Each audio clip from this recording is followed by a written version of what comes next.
Hello everyone, exam warrior में आप सभी का स्वागत है। दोस्तों, जैसे आप सभी को पता है कि हम लोग एसएससी जीडी में पूछे गए जीके जीएस के प्रीवियस ईयर प्रश्नों को कर रहे थे, तो आज उसी को आगे बढ़ाते हुए आज की इस वीडियो में हम पॉलिटी के प्रीवियस ईयर प्रश्नों को देखेंगे।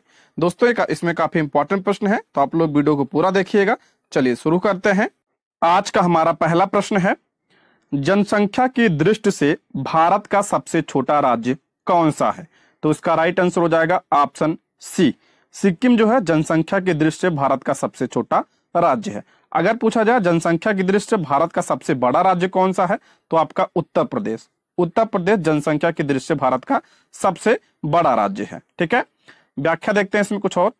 गोवा क्षेत्रफल के अनुसार भारत का सबसे छोटा राज्य है, जबकि जनसंख्या के अनुसार चौथा सबसे छोटा राज्य है गोवा। क्षेत्रफल के अनुसार भारत का सबसे छोटा राज्य कौन सा है? गोवा। और क्षेत्रफल के अनुसार अगर पूछा जाए भारत का सबसे बड़ा राज्य कौन सा है, तो ये आपका हो जाएगा राजस्थान। राजस्थान क्षेत्रफल के अनुसार सबसे बड़ा राज्य है। गोवा पहले पुर्तगाल का एक उपनिवेश था और जनसंख्या के अनुसार सिक्किम देश का सबसे छोटा राज्य है। और बड़ा राज्य कौन सा है जनसंख्या के हिसाब से? तो आपका उत्तर प्रदेश है। तो इन सबको ध्यान रखिएगा। नेक्स्ट है आपका, डैश एक पक्षी है जो शांति का प्रतीक है। शांति का प्रतीक कौन सा पक्षी है? तो ऑप्शन ए इसका राइट आंसर हो जाएगा कबूतर। कबूतर जो है ये शांति का प्रतीक है। मोर की बात करें तो मोर जो है भारत का राष्ट्रीय पक्षी है, सभी को पता होगा। मोर को 26 जनवरी 1963 को भारत का राष्ट्रीय पक्षी घोषित किया गया था। कब?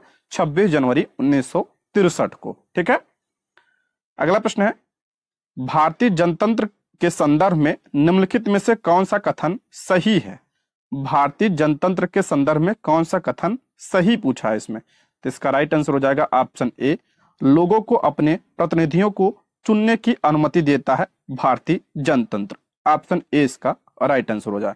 2019 का प्रश्न है, शिफ्ट 1 में पूछा गया था। ठीक है, आगे बढ़ते हैं। भारतीय संविधान का नागरिकत्व पर धारा किस देश के संविधान से प्रेरित है? यानी जो नागरिकता है भारतीय संविधान में, वो किस देश के संविधान से लिया गया है? तो इसका राइट आंसर हो जाएगा आपका यूके। ऑप्शन क्या हो जाएगा? बी इसका करेक्ट आंसर हो जाएगा। यूके से लिया गया है नागरिकता। और यहां से और क्या लिया गया है? तो आपका संसदीय शासन प्रणाली। संसदीय शासन प्रणाली कहां से लिया गया है? तो यूके के संविधान से लिया गया है। अच्छा, भारत में कैसी नागरिकता है? तो भारत में एकल नागरिकता है। और एक कहां से लिया गया है? तो आपका ब्रिटेन के संविधान से यह लिया गया है। अगर हम बात करें फ्रांस की, तो फ्रांस के संविधान से क्या लिया गया है? स्वतंत्रता, समानता और बंधुत्व का सिद्धांत कहां से लिया गया है? ये फ्रांस के संविधान से लिया गया है। बात करें अगर हम यूएसए यानी अमेरिका की, तो अमेरिका के संविधान से क्या लिया गया है? तो राष्ट्रपति पर जो महाभियोग लगता है, राष्ट्रपति पर महाभियोग की प्रक्रिया कहां से लिया गया है? महाभियोग कहां से लिया गया है? तो आपका अमेरिका के संविधान से लिया गया है राष्ट्रपति पर महाभियोग। और यहां से क्या लिया गया है? मूल अधिकार। मूल अधिकार भी अमेरिका के संविधान से लिया गया है। और उपराष्ट्रपति का पद भी आपका अमेरिका के संविधान से लिया गया है। ऑस्ट्रेलिया की बात करें तो ऑस्ट्रेलिया के संविधान से समवर्ती सूची लिया गया है। ठीक है, ये सब ध्यान रखिएगा, पूछा जाता है ये। नेक्स्ट आपका, भारत के न्यायतंत्र में अदालतों का पदानुक्रम शामिल है जिसमें डैश सर्वोच्च है। तो सर्वोच्च अदालत कौन सा है? सभी को पता होगा, सुप्रीम कोर्ट यानी उच्चतम न्यायालय। ऑप्शन बी इसका करेक्ट आंसर हो जाएगा। भारत के न्यायतंत्र में अदालतों का पदानुक्रम शामिल है जिसमें उच्चतम न्यायालय सर्वोच्च है यानी सुप्रीम कोर्ट। भारत में न्यायालयों का क्रम सबसे ऊपर कौन सा है? उच्चतम न्यायालय। उसके बाद आपका उच्च न्यायालय यानी हाई कोर्ट आता है। उसके बाद आपका राष्ट्रीय कर ट्रिब्यूनल आता है। उसके बाद चौथे नंबर पे निचली अदालतें और पांचवें नंबर पर आता है आपका लोक अदालतें। ठीक है, क्रम ध्यान रखिएगा। अगला प्रश्न है, चुनाव आयोग का प्रमुख डैश द्वारा नियुक्त किया जाता है। जो चुनाव आयोग का प्रमुख होता है यानी मुख्य चुनाव आयुक्त जो होता है, उसकी नियुक्ति किसके द्वारा की जाती है? तो ऑप्शन सी इसका राइट आंसर हो जाएगा, भारत के राष्ट्रपति के द्वारा। ऑप्शन सी इसका राइट आंसर हो जाएगा। चुनाव आयोग का प्रमुख भारत के राष्ट्रपति द्वारा नियुक्त किया जाता है। भारत के मुख्य न्यायाधीश की नियुक्ति भी राष्ट्रपति के द्वारा की जाती है। अच्छा, चुनाव आयोग का जो प्रमुख होता है उसे क्या कहा जाता है? मुख्य चुनाव आयुक्त कहा जाता है। मुख्य चुनाव आयुक्त। ठीक है, और वर्तमान में मुख्य चुनाव आयुक्त कौन है? तो आपका राजीव कुमार है। कौन है? राजीव कुमार। ध्यान रखिएगा, पूछा जाता है ये, ठीक है। राजीव कुमार वर्तमान में मुख्य चुनाव आयुक्त हैं। अगला प्रश्न है, लोकतंत्र में सत्तारूढ़ दल किसके प्रति उत्तरदायी होता है? लोकतंत्र में सत्तारूढ़ दल किसके प्रति उत्तरदायी होता है? तो ये जनता के प्रति उत्तरदायी होता है। ऑप्शन बी इसका राइट आंसर हो जाएगा। नेक्स्ट आपका, निम्नलिखित में से कौन सा चुनाव आयोग का महत्वपूर्ण कर्तव्य नहीं है?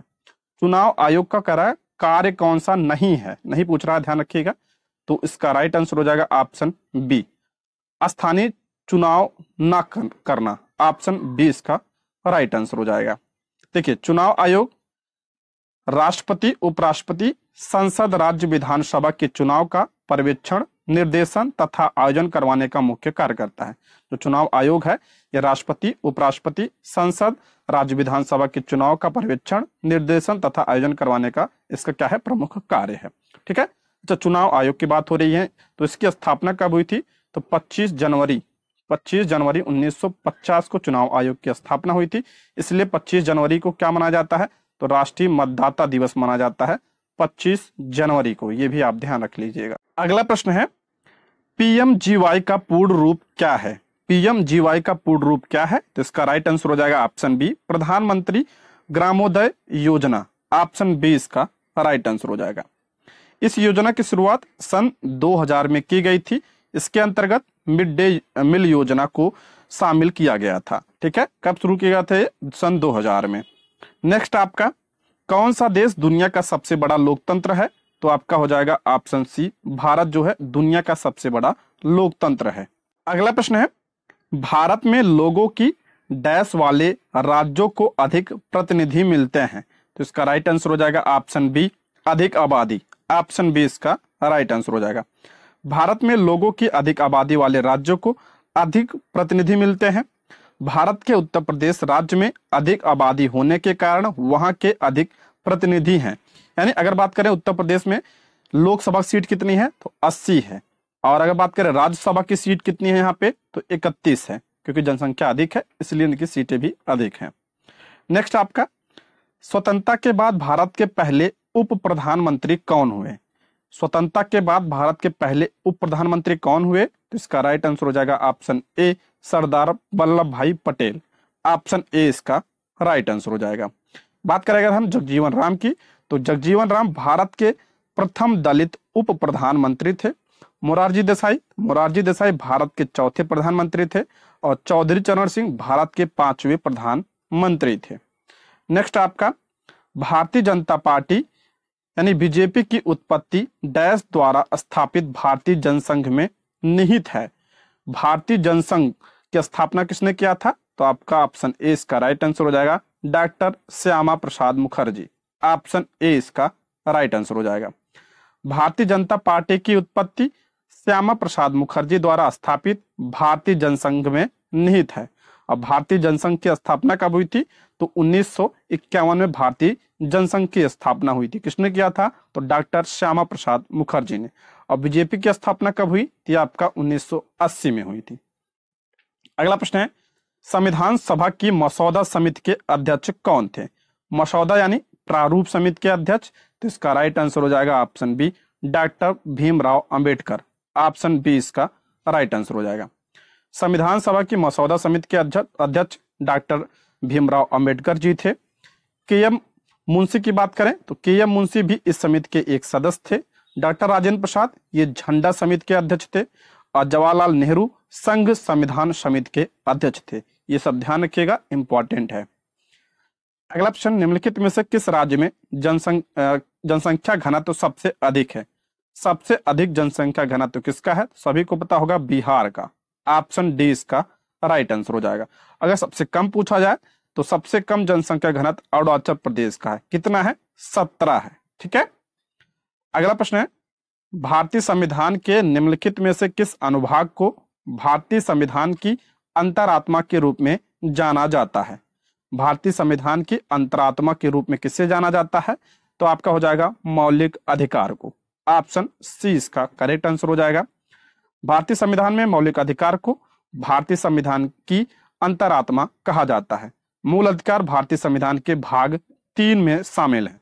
अगर आर्टिकल की बात करें तो 12 से लेकर 35 में या शामिल है। वर्तमान में कितने मूल अधिकार हैं?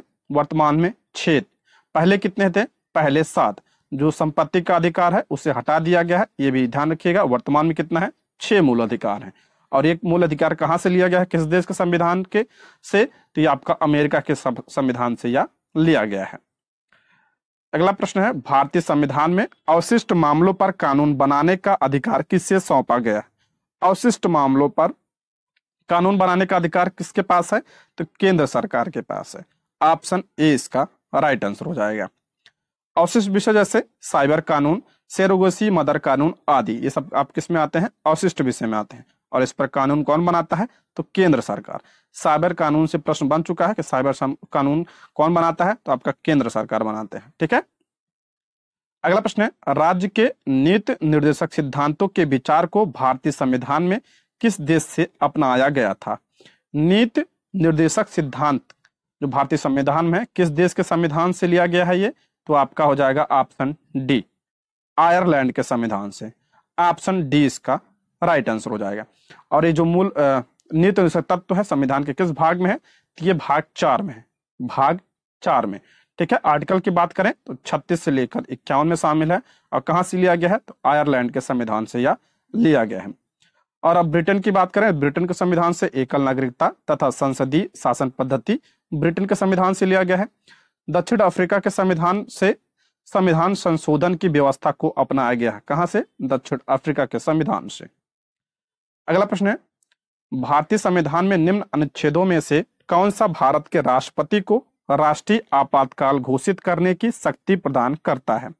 राष्ट्रीय आपातकाल घोषित करने की शक्ति किस आर्टिकल के द्वारा? तो हो जाएगा option D, article 352। Option D इसका करेक्ट आंसर हो जाएगा। देखिए, आर्टिकल 352 भारतीय संविधान में राष्ट्रपति को राष्ट्रीय आपातकाल घोषित करने की शक्ति प्रदान करता है। अनुच्छेद 356 की बात करें तो राज्यों के संवैधानिक तंत्र के विफल हो जाने की दशा में उल्लिखित है। यानी 356 में क्या है? तो यहाँ पर आपका है राष्ट्रपति शासन। राष्ट्रपति शासन है किसमें? आपका आर्टिकल 356 में है।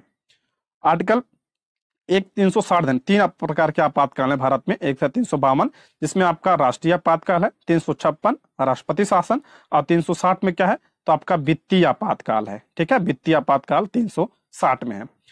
और ऑप्शन में 371 भी दिया है। तो आर्टिकल 371 में क्या है? 371 में महाराष्ट्र एवं गुजरात राज्यों के लिए विशेष उपबंध अवस्थित है। आर्टिकल 372 में विद्यमान विधियों का प्रवृत्त बने रहना और उनका अनुकूलन करना 372 में शामिल है।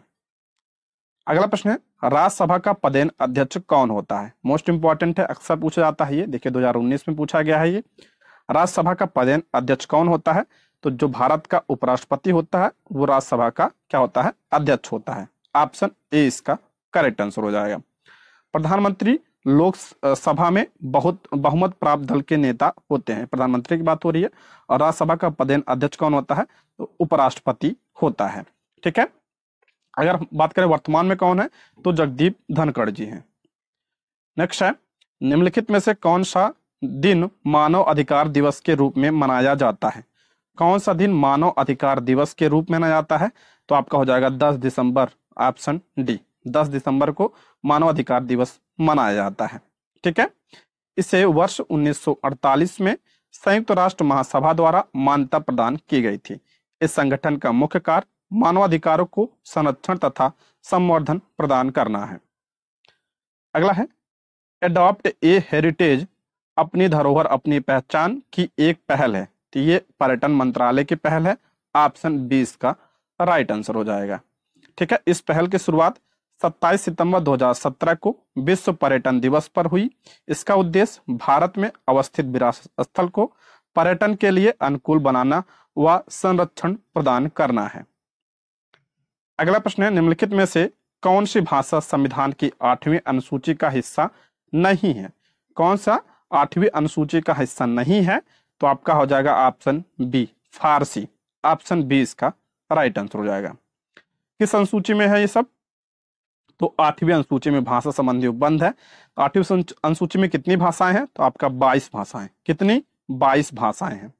मैथिली, संथाली, बोडो तथा डोंगरी को वर्ष 2004 में 92वें संविधान संशोधन द्वारा 8वीं अनुसूची में शामिल किया गया। ये पूछा जाता है कि मैथिली, संथाली, बोडो तथा डोंगरी को किस संविधान संशोधन के द्वारा, तो आपका 92वें संविधान संशोधन 2004 के द्वारा इसे शामिल किया गया था 8वीं अनुसूची में। ठीक है, सारे इंपॉर्टेंट है, ध्यान रखिएगा। अगला है, निम्नलिखित में से क्या भारत के सर्वोच्च न्यायालय के अधिकार क्षेत्र में नहीं है? क्या सर्वोच्च न्यायालय के अधिकार क्षेत्र में नहीं है? तो ऑप्शन बी, वित्तीय। ऑप्शन बी इसका करेक्ट आंसर हो जाएगा। वित्तीय भारत के सर्वोच्च न्यायालय के अधिकार क्षेत्र में नहीं है। परामर्श, पुनर्विचार और मूल सर्वोच्च न्यायालय के अधिकार क्षेत्र में आते हैं। नेक्स्ट आपका 2011 की जनगणना के अनुसार किस राज्य की साक्षरता दर सबसे अधिक है? साक्षरता दर किस राज्य की सबसे अधिक है?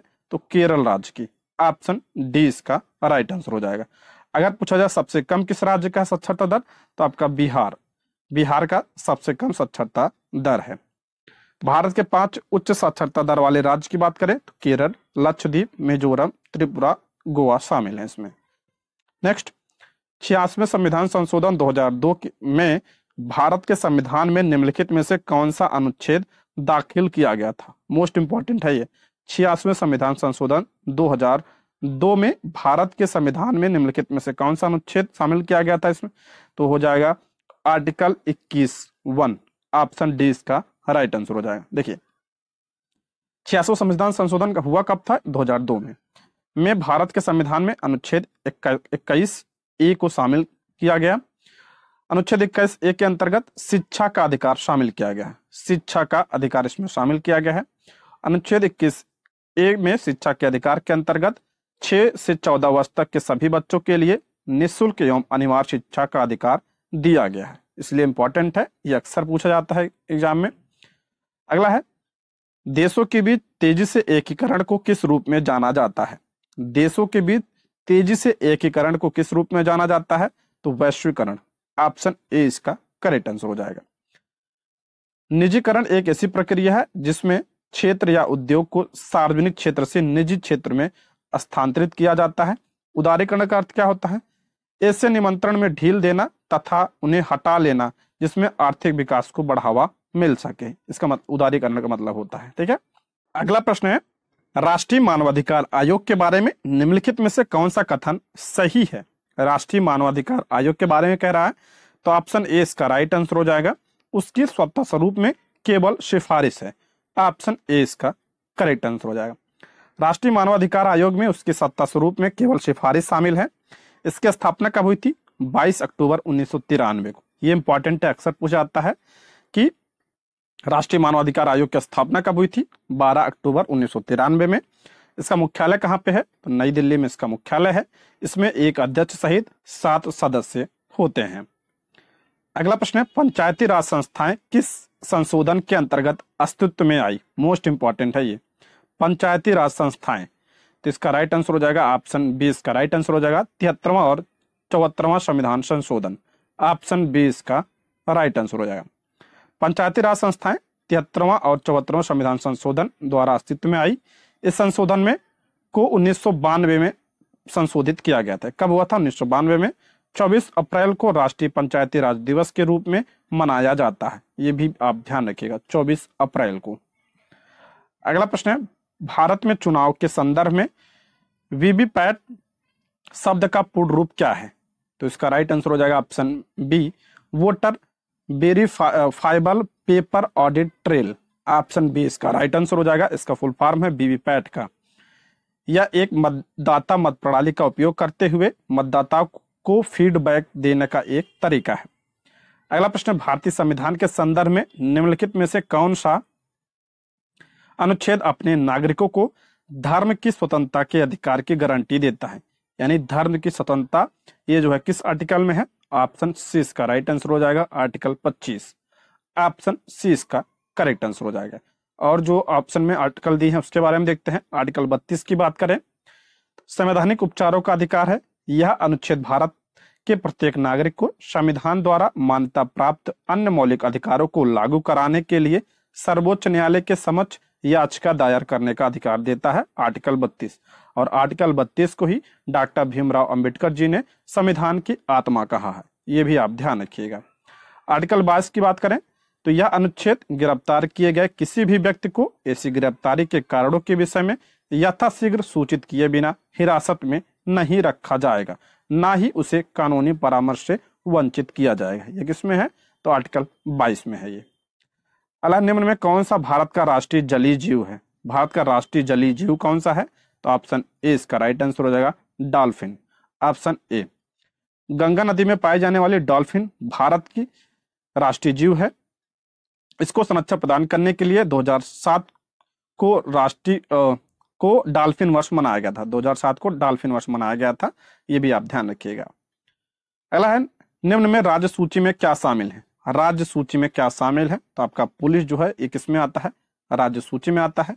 पुलिस राज्य सूची का विषय है, जबकि बैंकिंग रक्षा संघ सूची का विषय है। और समवर्ती सूची का विषय क्या है? आपका वन। शिक्षा भी आपका समवर्ती सूची में भी आता है, ये पॉइंट भी आप ध्यान रखिएगा।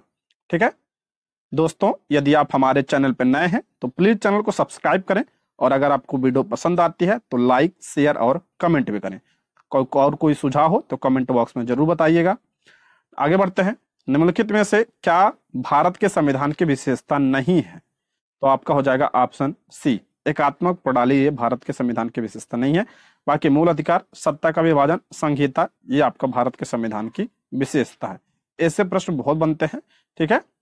अगला है, भारत सरकार द्वारा योजना आयोग किस वर्ष में स्थापित किया गया था? मोस्ट इंपॉर्टेंट, यानी योजना आयोग की स्थापना कब हुई थी? तो आपका हो जाएगा 1950 में। ऑप्शन ए इसका राइट आंसर हो जाएगा। भारत सरकार 1950 में योजना आयोग को स्थापित किया था। 13 अगस्त 2014 को योजना आयोग को समाप्त कर दिया गया। इसे कब समाप्त किया गया? 2014 में। और इसके स्थान पर 1 जनवरी 2015 को नीति आयोग की स्थापना की गई थी, ये भी आप ध्यान रखिएगा। नेक्स्ट, सच्चिदानंद सिन्हा के स्थान पर भारत की संविधान सभा का अध्यक्ष कौन था? सच्चिदानंद सिन्हा के स्थान पर भारत की संविधान सभा का अध्यक्ष कौन था? तो ऑप्शन सी इसका राइट आंसर हो जाएगा, डॉक्टर राजेंद्र प्रसाद। देखिए, संविधान सभा की बात करें तो इसका गठन किसके अनुसार हुआ है? तो कैबिनेट मिशन जो 1946 में आया था उसके अकॉर्डिंग हुआ था। गठन कब हुआ? 6 दिसंबर 1946 को। और इसकी पहली बैठक कब होती है? 9 दिसंबर 1946 को इसकी पहली बैठक होती है। और पहली बैठक में जो अध्यक्ष कौन थे? तो आपका सच्चिदानंद सिन्हा जी थे, और ये क्या थे? अस्थायी अध्यक्ष थे। और बात करें अगर जो 11 दिसंबर को जो बैठक होती है उसमें डॉक्टर राजेंद्र प्रसाद को अस्थायी अध्यक्ष बनाया जाता है। ठीक है। जवाहरलाल नेहरू भारत के प्रथम प्रधानमंत्री थे, और सरदार वल्लभ भाई पटेल भारत के प्रथम उप प्रधानमंत्री थे। ठीक है। अगला है, भारतीय संविधान में मौलिक कर्तव्यों को कौन से संशोधन द्वारा शामिल किया गया था? मौलिक कर्तव्यों को जो है कौन से संविधान संशोधन के द्वारा शामिल किया गया था? तो ऑप्शन डी, 42वें संविधान संशोधन के द्वारा। मोस्ट इंपॉर्टेंट है, ये कब हुआ था? तो 1976 में हुआ था। ऑप्शन डी इसका राइट आंसर हो जाएगा। जो ये मौलिक कर्तव्य यानी मूल कर्तव्य है को सरदार स्वर्ण सिंह समिति की संस्तुति पर शामिल किया गया। किसके सिफारिश पर? तो सरदार स्वर्ण सिंह समिति के सिफारिश पर इसे शामिल किया गया था। मूल कर्तव्यों का उल्लेख संविधान के 51 का में। किसमें है? 51 का में है। और वर्तमान में मौलिक कर्तव्यों की कुल संख्या कितनी है? तो 10 है। जब इसे शामिल किया गया था 11 है, जब इसे शामिल किया गया था 10 थी, वर्तमान में कितनी है? 11 है। ये भी आप ध्यान रखिएगा। और ये कहां से लिया गया? तो रूस के संविधान से लिया गया है। सारे पॉइंट ध्यान रखिएगा, बहुत इंपॉर्टेंट है ये। नेक्स्ट, आपका संपत्ति के अधिकार को भारतीय संविधान के किस संशोधन द्वारा मौलिक अधिकारों की सूची से हटा दिया गया था? संपत्ति के अधिकार को मौलिक अधिकारों की सूची से हटा दिया गया था किस संविधान संशोधन के द्वारा? तो ऑप्शन ए, 44वें संविधान संशोधन 1978 के द्वारा इसे हटा दिया गया था मूल अधिकार की सूची से। तो हटाकर कहां रखा गया? तो अनुच्छेद 300 का में से रखा गया। अब ये कानूनी अधिकार है, ये भी आप ध्यान रखिएगा, इंपॉर्टेंट है, अक्सर ये पूछा जाता है प्रश्न। ठीक है। नेक्स्ट, भारत की रियासतों के एकीकरण में किसने निर्णायक भूमिका निभाई थी? तो ये सभी को पता होगा। ऑप्शन बी, सरदार वल्लभ भाई पटेल जी ने। ऑप्शन बी इसका राइट आंसर हो जाएगा। नेक्स्ट, भारतीय संविधान में पहला संशोधन किस वर्ष किया गया था? पहला संशोधन किस वर्ष? तो ऑप्शन बी इसका राइट आंसर हो जाएगा। 1951 में पहला संशोधन किया गया था। इस संविधान संशोधन से अनुच्छेद 31 में 2 उपखंड 31 का व 31 का शामिल किए गए थे। अला निम्नलिखित में से किस परिस्थिति में भारत में स्वतंत्रता के मौलिक अधिकार को कम किया जा सकता है, मूल अधिकार को जो है कम किया जा सकता है किस परिस्थिति में? तो ऑप्शन ए, राष्ट्रीय आपातकाल की स्थिति में। ऑप्शन ए इसका राइट आंसर हो जाएगा। देखिए, राष्ट्रीय आपातकाल की स्थिति में भारत में स्वतंत्रता के मौलिक अधिकार को कम किया जा सकता है। राष्ट्रीय आपातकाल युद्ध या बाह्य आक्रमण या सशस्त्र विद्रोह के कारण लगाया जाता है। राष्ट्रीय आपातकाल अनुच्छेद 352 के तहत राष्ट्रपति द्वारा लगाया जाता है।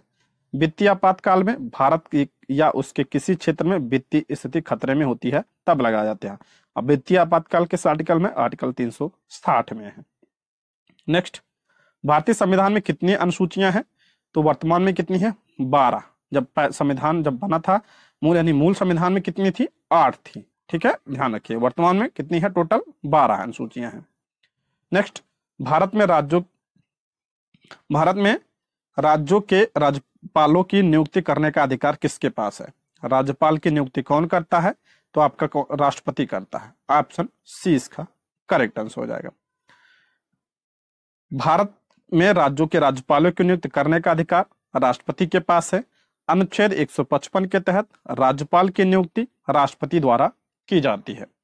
मुख्यमंत्री की नियुक्ति राज्यपाल द्वारा की जाती है, ये भी ध्यान रखिएगा। मुख्यमंत्री की नियुक्ति का प्रावधान आर्टिकल 164 में उल्लेखित किया गया है। नेक्स्ट, कौन सा अधिकार उपभोक्ता संरक्षण से संबंधित नहीं है? उपभोक्ता संरक्षण से संबंधित कौन सा नहीं है? तो ऑप्शन बी, समानता का अधिकार। यह आपका उपभोक्ता संरक्षण से संबंधित नहीं है। समानता का अधिकार अनुच्छेद 14 के अंतर्गत मौलिक अधिकार के अंतर्गत आता है। ठीक है, बाकी निवारण पाने का अधिकार और सूचित किए जाने का अधिकार, चुनने का अधिकार, ये सब क्या है? उपभोक्ता संरक्षण अधिकार है। नेक्स्ट, भारत के सर्वोच्च न्यायालय की शक्ति के संदर्भ में न्यायिक समीक्षा का क्या अर्थ है? न्यायिक समीक्षा का अर्थ क्या होता है? तो ऑप्शन डी इसका राइट आंसर हो जाएगा। यह संसद द्वारा पारित किसी भी कानून की संवैधानिकता की जांच करता है। ऑप्शन डी इसका राइट आंसर हो जाएगा। इसी को न्यायिक समीक्षा कहा जाता है। ठीक है, अगला प्रश्न है, संविधान की 8वीं अनुसूची 92वां संशोधन अधिनियम नियम 2003 द्वारा में सूचीबद्ध भाषाओं की संख्या कितनी है? तो इसका राइट आंसर हो जाएगा ऑप्शन डी। संविधान में कितनी भाषाएं हैं? 8वीं अनुसूची में 22 भाषाएं हैं। ऑप्शन डी इसका राइट आंसर हो जाएगा। अगला, राज्यसभा के बारे में कौन सा कथन सही है? तो इसका राइट आंसर हो जाएगा ऑप्शन बी, राज्य विधानसभा के निर्वाचित सदस्य राज्यसभा सदस्यों का चुनाव करते हैं। ऑप्शन बी इसका करेक्ट आंसर हो जाएगा। राज्यसभा जो है संसद में उच्च सदन कहा जाता है। राज्यसभा क्या है? उच्च सदन है और लोकसभा निम्न सदन है। राज्यसभा में 12 सदस्य राष्ट्रपति द्वारा नामांकित होते हैं। और राज्यसभा की बात करें किस आर्टिकल में है? आर्टिकल 80। और इसका अध्यक्ष कौन होता है? जो उपराष्ट्रपति होता है वही राज्यसभा का क्या होता है? अध्यक्ष होता है। ये भी आप ध्यान रखिएगा। अगला, किसी भी पारिसंकट में नियोजन में काम करने के लिए 14 वर्ष से कम उम्र के बच्चों का निषेध भारतीय संविधान के किस अनुच्छेद में वर्णित है? तो किस अनुच्छेद में है? तो आर्टिकल 24 में यह शामिल है। किसी भी पारिसंकट में नियोजन में काम करने के लिए 14 वर्ष से कम उम्र के बच्चों का निषेध भारतीय संविधान के अनुच्छेद 24 में वर्णित है। अनुच्छेद 22 की बात करें तो 22 में कुछ दशाओं में गिरफ्तारी और निरोध से संरक्षण करता है।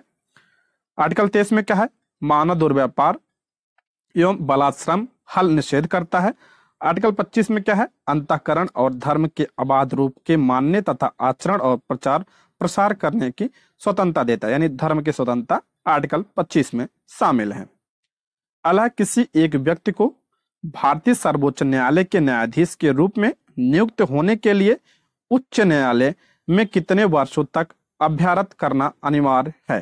तो हो जाएगा ऑप्शन सी, 10 वर्षों तक।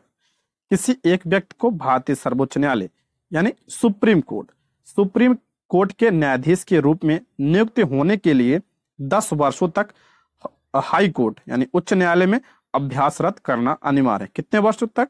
10 वर्षों तक। तथा उन्हें किसी भी उच्च न्यायालय का कम से कम 5 वर्षों के लिए न्यायाधीश होना चाहिए। अगला प्रश्न, भारतीय संसद द्वारा भगोड़ा आर्थिक अपराधी अधिनियम कब पारित किया गया? भारतीय संसद द्वारा भगोड़ा आर्थिक अपराधी अधिनियम कब पारित किया गया था? तो ये आपका हो जाएगा ऑप्शन डी 2014 में, 2018 में। ऑप्शन डी इसका राइट आंसर हो जाएगा। भारतीय संसद द्वारा भगोड़ा आर्थिक अधिनियम वर्ष 2018 में पारित किया गया। इसका उद्देश्य कानूनी कार्रवाई से बचने के लिए देश छोड़ने वाले आर्थिक अपराधियों को रोकना है। तो कब पारित किया गया था? 2018 में। तो इसका राइट आंसर हो जाएगा ऑप्शन डी। ठीक है दोस्तों, ये रहे आज के प्रश्न और इसके आगे के प्रश्नों को हम अगली वीडियो में करेंगे। ठीक है, तब तक के लिए आप सभी को धन्यवाद।